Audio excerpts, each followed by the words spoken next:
Уважаемые зрители, как известно, бюджет этого года выполняется без согласования с самоуправлениями. Латвийский союз самоуправлений отказался подписать соглашение с правительством и, по сути, находится в оппозиции к государству. Есть серьезные разногласия и у других самоуправлений. Как их будет решать новый министр по делам самоуправлений, а именно министр защиты среды и регионального развития, представитель национального блока Эйнарс Целинских, мы сейчас с вами узнаем. Добрый вечер, господин Целинский. Labvakar, Celinska kungs. Labvakar. Nu, sāksim ar to pamat jautājumu, kā tomēr jūs risināsiet domstarpības ar pašvaldībām. Nu, pirmkārt, es domāju, ka vispār jautājumi ir jādarbojas sadarbības modelī. Un mans mērķis ir visas jautājumus izdiskutēt un risināt. Tas nenozīmē, ka nevar palikt domstarpības. Domstarpības var palikt, bet maksimāli tikai tad, ja viņas ir izdiskutētas, izrunātas, mēs saprotam, un tā risinājumiem jābūt valstiskam.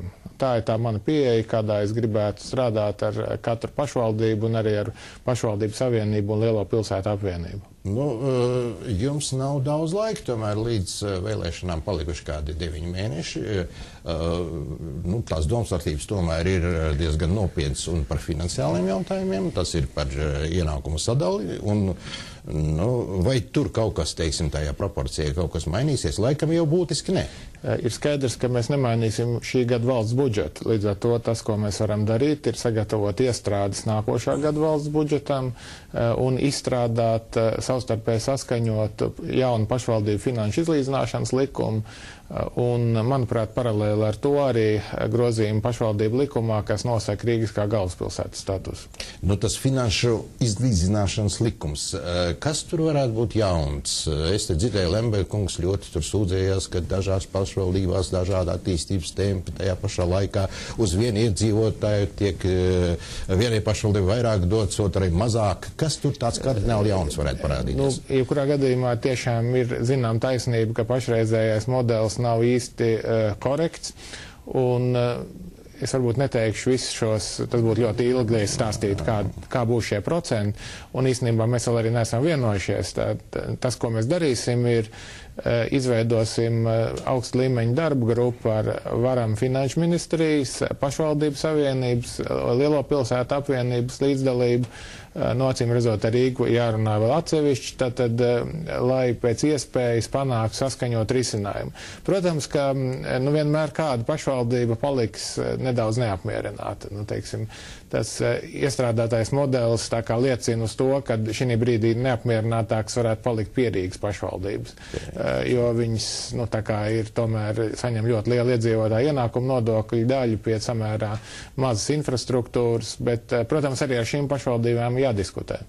Sakiet, vai tā cerība, kad jūs tiksiet galā pašvaldībām, viņi nav balstīti uz kādu tādu politisku risinājumu, jo politiskā situācija ir mainījusies. Nu, tagad valdībā valdošajā koalīcijā ietilpst arī Zaļo zemnieku savienība. Nu, tad nāk klāt, tur, teiksim, Ventspils, tur Jūrmala, varbūt Liepāja, nu, un citas tādas lielas pilsētas.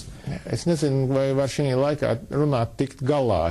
Es domāju, ka mēs varam sadarboties un mēģināt atrisināt galvenos jautājumus, teiksim, kas ir šajā periodā. Un tas īstenībā pats svarīgākais jautājums ir jaunā perioda fondu sadala, kas, protams, zināmā mērā ir iestrādāti jau esošajos dokumentos, kas ir jau pieņemti Nacionālā attīstības plānā, arī darbības programma ir praktiski izstrādāta, bet tas, kā es viņu gribētu virzīt, ir maksimāli atbalstīt uzņēmē darbību. Cik tas vien ir iespējams, lai šī fondi, protams, ņemot vērā Eiropas Savienības ierobežojumus, skaidrs, ka mēs nevaram darīt, kā mums pašiem patīk vienmēr, un varbūt mēs darītu citādi, bet tas, kas mums ir iespējams, lai viņš maksimāli veicinātu uzņēmē darbību visās reģionās. Tā fonda sadalītāja ir diezgan nopietna lieta, cik esmu dzirdējis uz nākošo tā saucamo plānošanas periodu. Tur ir apmēram 350 miljonu eiro, laikam, jāsadala.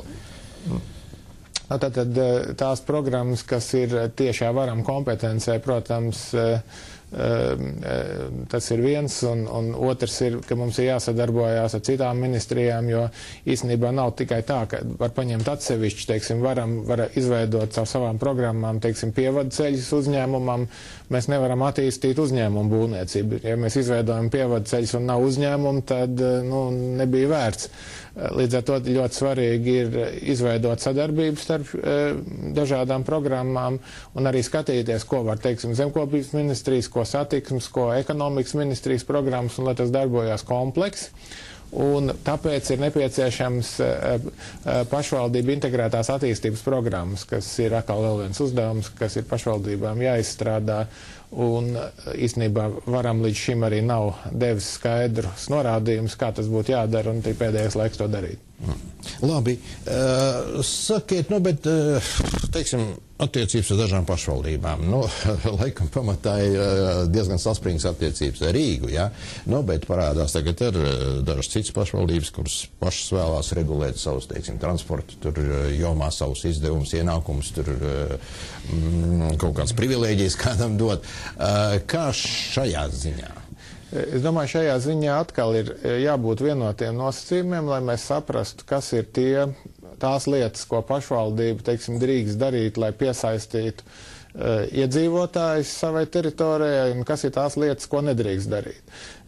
Katrā gadījumā, manuprāt, nebūtu pareizi, ka Rīgas apkārtnes iedzīvotājiem ir atšķirīgas iespējas braukt pilsētā pa citu samaksu. Bet, protams, tas, kad varētu būt kāda norēķina starp citām pašvaldībām un Rīgas pilsētu, tas, protams, ir diskutējams jautājums. Un pilnīgi pamatot ir tas, ka valstī pamatojoties uz Rīgas kā galvaspilsētas status būtu kaut kas jāfinansē. Tur jau ir tā lieta, parunāsim mazliet par to statusu. Rīgai jau nav tagad tāds status, un bija kādreiz tāda doma, kad, laikam, Rīgas vadībai bija tāda vēlēšanās, kad tiktu pieņemts, izstrādāts likums par galvaspilsētu. Par galvaspilsētas funkcijām varbūt.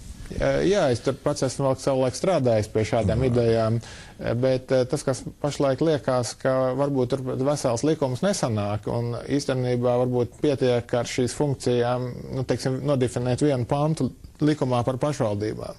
Par to formu mēs varam diskutēt, bet tas nozīmē to, ka galvaspilsētā noteikti ir valsts objekti, ka cilvēkiem jānokļūst uz šiem valsts objektiem, ka ir satiksmes infrastruktūra, kas skar visus iedzīvotājs Latvijas, ne tikai Rīgas.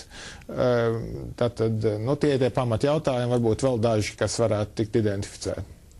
Pieņemsim, tie pamat jautājumi, viņu izpildi saistīt ar papildus finansējumu.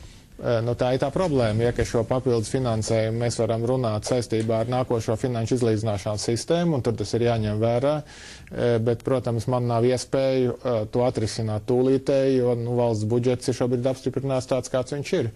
Acīm redzot, šim dialogam būtu bijis jānotiek nedaudz ātrāk arī.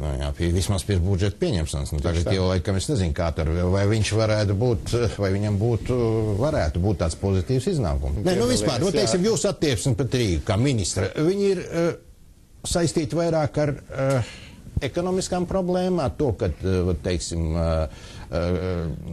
kaut kādām disciplinārām problēmām, vai ar tādu politisku attieksmi pret Rīgas vadību. Redziet, es esmu Rīgas iedzīvotājs, teiksim, man, piemēram, interesē, lai Rīgā būtu stadions, kurā varētu, teiksim, sportot, kur notiek dziesmu svētki, varbūt liela koncerta, un tas tik tāds viens piemērs. Un savukārt kā ministrs man ir jāsadarbojās ar ikvienu pašvaldību, vai tur ir saskaņas centrs, Nacionāla apvienība, vienotība vai reģiona partija, vienalga vēl kas cits, vai ZZS, tad ar katru no šīm pašvaldībām ir jāsadarbojās, lai viņi attīstītos, un tā ir tā pieeja, kā es gribētu strādāt. Un tomēr, kā mums ar to rīznieka karti, ar to ieviešanu? It kā ministrija strikti uzstājās pret, laikam ir izdots rīkojums, vai vēlreiz būs izdots kaut kāds rīkojums, kā attīstīsies notikumi? Es domāju, mēs parunāsim ar mēru, kā mēs varētu attīstīt, kā tie notikumi varētu attīstīties, un es jau iezīmēju to ilgtermiņa risinājumu, uz ko tas būtu jāiet. Tā mana problēma ir, ka tomēr, mēs nonākam pie situācijas, kad citiem Latvijas iedzīvotājiem uzreiz ir jāmaksā gandrīz dubulti pret to, ko maksā rīdzinieki, un tā cena ir ļoti liela, tad es tomēr šeit saskatu problēmu, un mums jāmēģina atrast kaut kāds risinājums, kas to novērš. Nu, nebūs tā, ka vēlreiz būs tāds rīkojums, kad atcelt, un tad tiesas prāva, un tad atkal kaut kas mainīt. Nu, kā tur? Nu, protams, nevar izslēgt arī šādi, bet es domāju, ka, lai līdz tam nonāktu, vajag izrunāt. Un tas, kas nav iepriekš sanācis, un arī varbūt, teiksim, man pat nesanāca, jo man vajadzēja vienas dienas laikā pieņemt rīkojumu pa Siguldu, kas bija analoģiski. Un es tikai paguvu ar mēru telefoniski izrunāt. Pirms kaut ko atcelt, ir jāapskatās, kādas ir visas citas opcijas. Nu, tad, ja viņas nav, nu, tad varbūt pie tā var nonākt, bet, teiksim, es gribētu mēģināt vispirms risināt sadarbības ceļu, un, nu, tad tikai pēc tam, ja nu tiešām nesanāk. Labi, paldies, ka jūs atradāt laikу порunāt ar mums mūsu студия. Спасибо, уважаемые зрители, что слушали нас и смотрели. До встречи.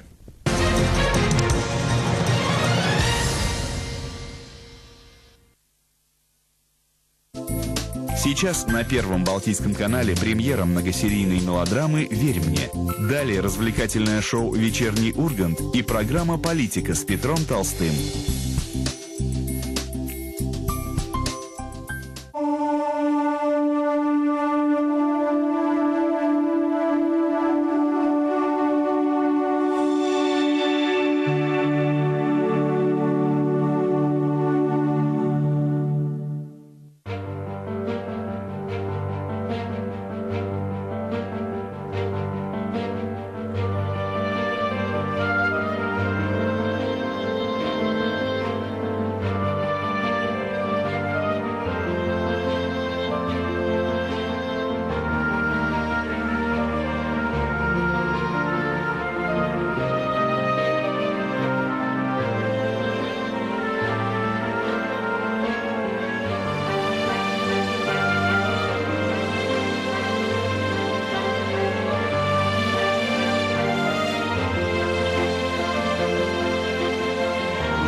Макс, неужели ты опять рядом? Конечно. Я всегда буду рядом. Теперь ты всегда будешь рядом.